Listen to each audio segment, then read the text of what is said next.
Life is busy. If you're working out and trying to save some time, as all of us really are, the idea of one set might appeal. But does it work? How many sets do you really need for muscle? Or does it really matter as long as you strength train? I've worked out for years and I know there's no right answer for everyone. In fitness, sometimes it can just depend. However, once you have your goal and your why in mind, the answer is easy. In this video, we will cover the minimum effective amount you need to make the most of your time in the gym through effective strength training. In addition, we will go over what amount of time and effort yields optimal results. Optimal results depends on your goals. Stick around to see how to maximize the one set per muscle group strategy. So, how do you get the most from a single set? Let's dive into the research. The last 20 years of data consistently shows that doing multiple sets per muscle group is better. And this does make sense up to a point as you're putting in more work. It's better than a single set to maximize the most muscle you can squeeze out of your potential. Yet, how do some people have so much muscle with less? So many all-time greats from the average person you see in the gym doing half the work you're doing, all the way to Mike Mentzer, the famous bodybuilder, advocate for doing less or even a set per muscle. Mike Mentzer even famously at one point in his coaching recommended a week or two between similar workouts to maximize results. Obviously, we've learned more since then, but the point of more is less is real. So, what do they know that we don't?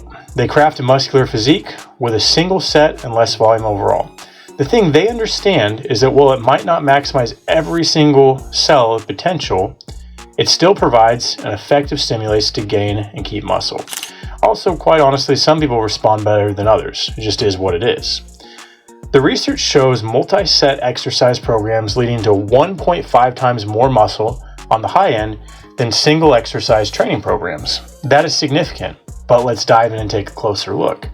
To get this additional muscle, you need to have 3 times the volume and 3 times the length of your strength training session. So if you're at a point in your life where you don't have 2 hours to go to the gym and still want to maintain muscle, then single set training could still be a good option. There have been many times in my life when I worked out for 2 hours at a time or even did 2-a-day workouts. It was fun. I made the time because it was my passion. It still is, but now as a father with a job, I don't have that much time. I think this research is encouraging and showing how much muscle you can still have and the health you can maintain by being consistent with whatever time you do have. As long as you're trying to be active most days, you might not hit 95% of your muscular potential, but could still get a high return. Personally, I've seen success with 30 to 45 minute workouts when I was pushing pretty hard and knew that was all the time that I had. If you're new to strength training or the goal is simply to get stronger, then the gap between multi and single set workouts will be even smaller. Now that we have the context, how do you get the most from a single set? After all, you can't just do one set of something random and expect amazing results. For starters, you want to lift with fairly high to moderate intensity of 70 to 85% of your max. If you don't know what your max weight is for the movement, it should feel hard lifting about 8 to 12 times. You need to get consistency as well, so aim to have 2 to 3 times per week for your exercises.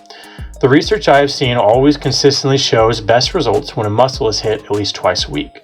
The most important key step, in my opinion, is that you want to make sure this set is taken close to or to muscular failure where you literally can't perform another rep.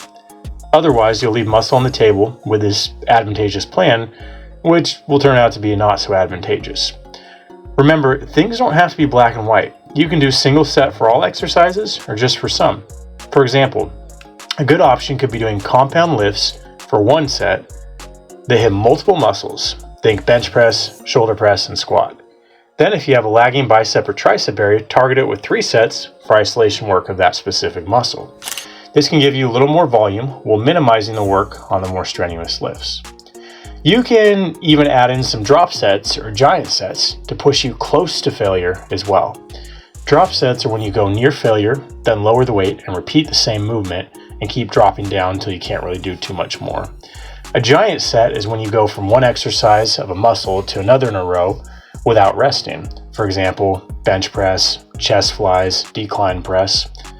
These are just some ways to add in more volume without having to add too much time if you really need an extra push.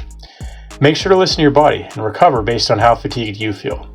If you push hard in the gym and are not taking time for recovery, that defeats the purpose. These are options you should do if you're squeezed for time, but still looking to maintain lean muscle. If you're the only training with one exercise, don't forget to push close to failure. If you're trying to maximize and be efficient with your time, over long workouts. Give single set training a chance and see if you're able to maintain, or dare I say, even put on muscle. Leave comments below letting us know of your results. If you enjoyed the video, consider giving it a single set loving thumbs up and subscribe for more content like this. As always, thanks for watching, and don't forget to try different workouts and get your protein.